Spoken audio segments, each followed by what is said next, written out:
আসসালামু আলাইকুম। শুরু করতে যাচ্ছি অন্তঃপ্রলা। লেখনীতে ফারজানা মনি।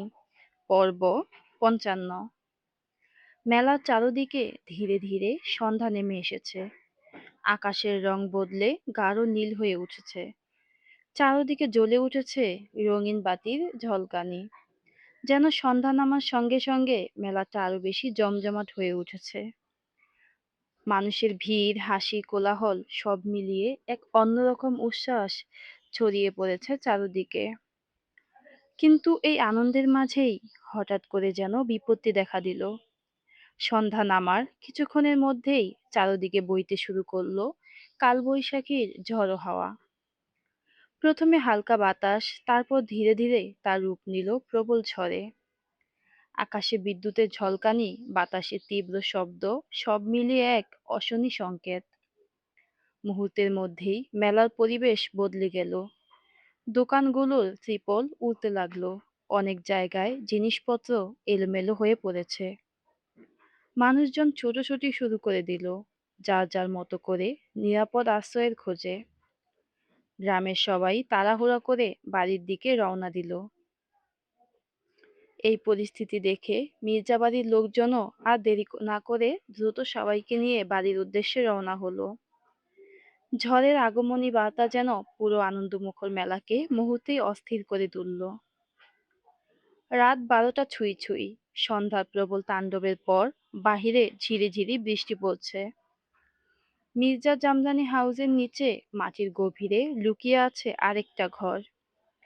সেখানে এখন অদ্ভুত রহস্যময় তমসাচ্ছন্ন জগৎ।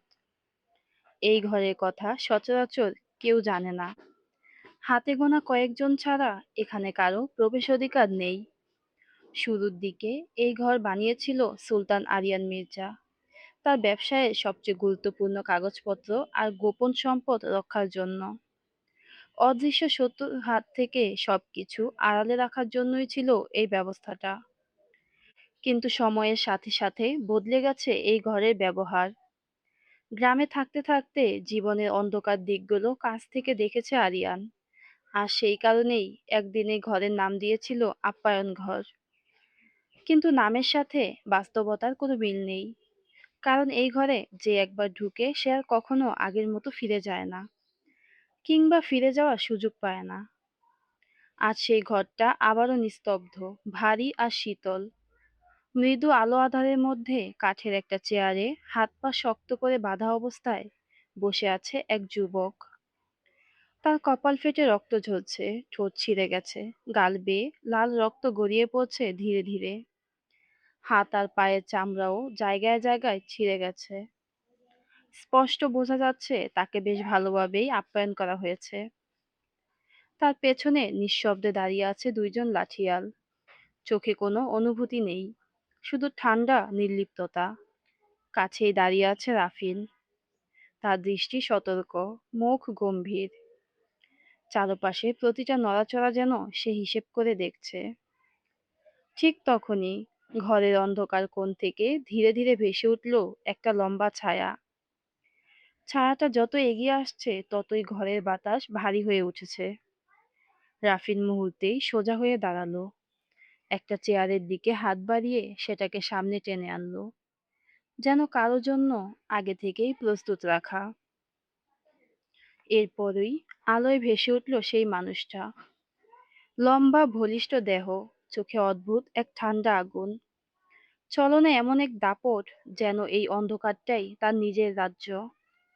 সে আর কেউ নয়, মির্জা বাড়ির বড় ছেলে সুলতান আরিয়ান মির্জা।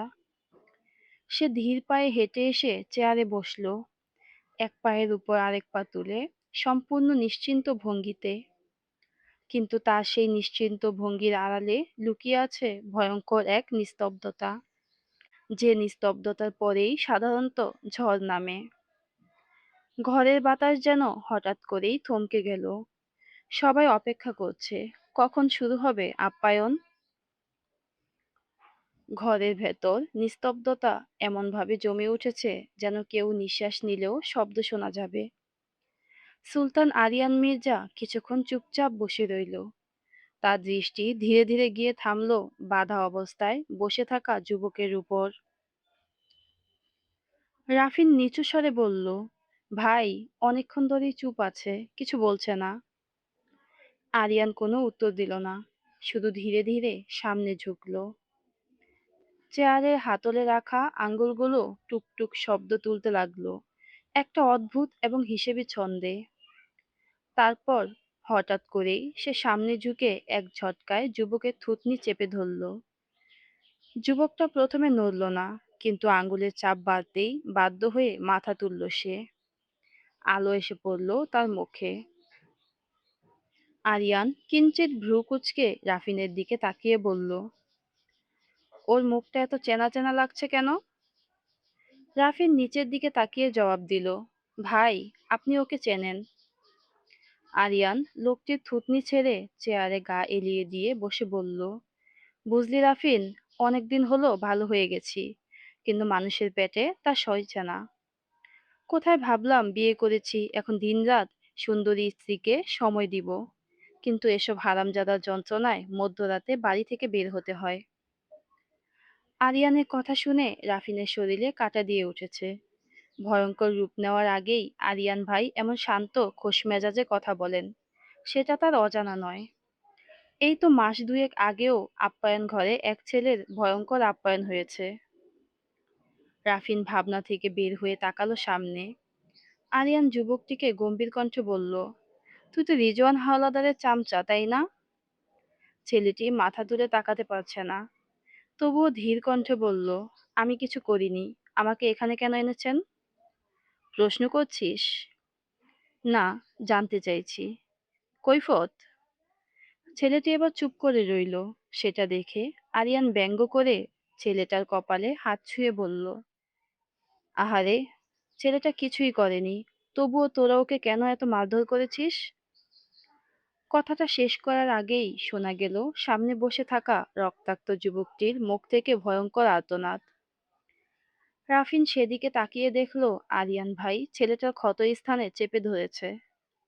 ছেলেটা ব্যথায় আর্তনাদ করে বলল, কেন এমন করছেন ছোট সুলতান? আমি সত্যিই কিছু জানি না। আরিয়ান ঠোঁটের কোণে মেকি হাসি ধরে রেখে বলল, আমি কি তোকে একবারও বলেছি কিছু জানিস?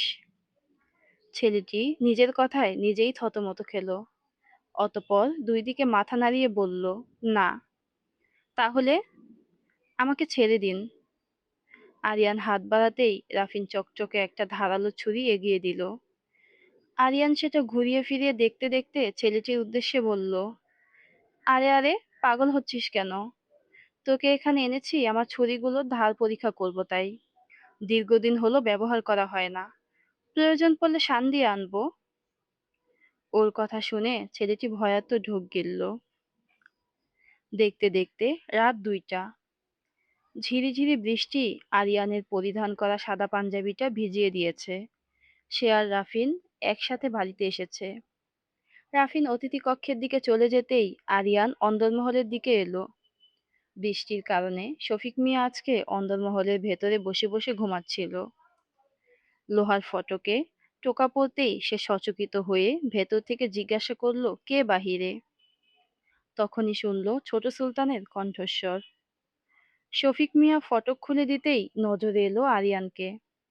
সাদা পাঞ্জাবির হাতায় ছিটে ছিটে রক্তের ফোঁটা দেখে উনি ঢোক গিলে সরে দাঁড়ালো। বৃষ্টির ফোঁটা আরিয়ানের শরীরে কখনোই সয় না। সর্দি কাশি জ্বর ঠান্ডা কিছু না কিছু হবেই।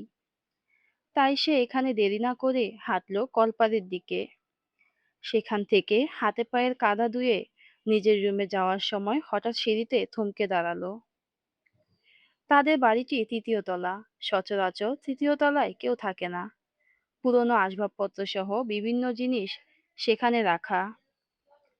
3য় তলায় লোকজন না থাকায় মানুষের আসা যাওয়া নেই।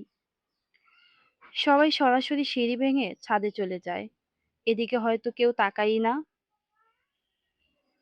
কিন্তু আজকে এই মধ্যরাতের নিস্তব্ধতার মাঝে আরিয়ানের মনে হলো সেখান থেকে দুইজন মানুষের ফিসফিস করা তর্কাতর্কি ভেসে আসছে।